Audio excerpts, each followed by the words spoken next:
Ok, aujourd'hui parlons de deux mots qui peuvent être faciles à confondre en anglais. Bold et bald. Tout d'abord, voyons la différence niveau prononciation. En anglais américain, ça sera plutôt simple. Celui avec un O se prononce bold, avec le son O, comme dans no. Bold. Et celui avec un A se prononce bald, avec le son A, que vous avez dans car. Bold. Donc avec un O, vous avez bold, et avec un A, vous avez bald. Bold, bald. Mais en anglais britannique, c'est un peu plus subtil. Avec un O, vous avez toujours le même son O. Bold. Mais dans celui avec un A, vous avez le son O. Comme par exemple, vous avez dans la prononciation anglaise de thought. O. Bold. Donc, avec un O, vous avez le son O. Bold. Et avec un A, vous avez O. Bold. Bold. Bold.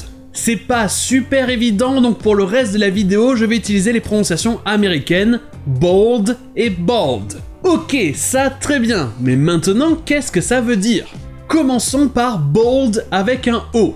Certains d'entre vous le connaissent des logiciels de traitement de texte. En effet, un texte bold, c'est un texte en gras. Mais ça a un autre sens beaucoup plus commun en anglais. Ça veut dire être courageux ou audacieux. Et pour dire ça en anglais, vous aurez déjà d'autres mots comme courageous ou brave. Ce sont tous des synonymes, mais bold a un peu plus cette idée de spectaculaire, c'est-à-dire montrer qu'on est courageux plutôt que vraiment faire preuve de courage. C'est pour ça que bold en anglais veut aussi dire effronter ou oser. C'est plus dans l'action et l'image qu'on projette que dans l'absence de peur à l'intérieur de la personne. Et comme j'ai dit tout à l'heure, c'est aussi pour ça qu'un texte en gras est bold, parce que c'est un texte qui ressort, comme quelqu'un qui se fait remarquer par son audace. Bold. Search his crown, the vault. It's the only way. Bold move, brother. Even for me. Hello there. General Kenobi! You are a bold one. But the Commodore proposed. Fancy that. Now that's a smart match, miss, if it's not too bold to say. It is a smart match. He's a fine man. It's what any woman should dream of marrying. Well, that Will Turner. He's a fine man too. That is too bold. Et de l'autre côté, nous avons bald. C'est bien différent, ça veut dire être chauve. Quelqu'un qui n'a pas de cheveux. Et d'ailleurs, bizarrement, l'animal emblématique des États-Unis, c'est le bald eagle.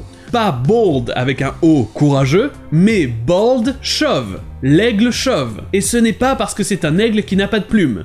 C'est juste que sa tête blanche sur son corps marron donnait l'impression de loin qu'il était chauve. Bald eagle. I suppose I am a real professor now, aren't I? Next thing you know, I'll be going bald. Could be a monkey or a orangutan or something. A bald monkey? Is he a pig? He sure eats like one. Et en anglais, si vous dites un mensonge sans broncher, sans avoir honte, sans que ça se voit sur votre visage, on dira que c'est un bald-faced lie, littéralement un mensonge à visage chauve, c'est-à-dire sans que vous ayez à vous cacher. Et le truc marrant, c'est qu'il existe aussi le terme bald-faced lie, pour dire à peu près la même chose, littéralement un mensonge à visage courageux. Encore une fois, c'est-à-dire de manière effrontée, sans avoir honte de mentir. Et cette version avec bold, B-O-L-D, serait une déformation de l'autre version avec bald, mais la version originale avec B-A-L-D, bald-faced lie, est plus courante. Ceci dit, il existe une autre expression encore plus vieille qui veut dire la même chose, c'est bare-faced lie. Et cette fois, ça veut dire un mensonge à visage nu, ce qui est plus logique qu'un mensonge à visage chauve. You lied to me, Mr. Lundgaard. You're a bald-faced liar. Et voilà pour bold et bald, et sur ce je vous dis à demain.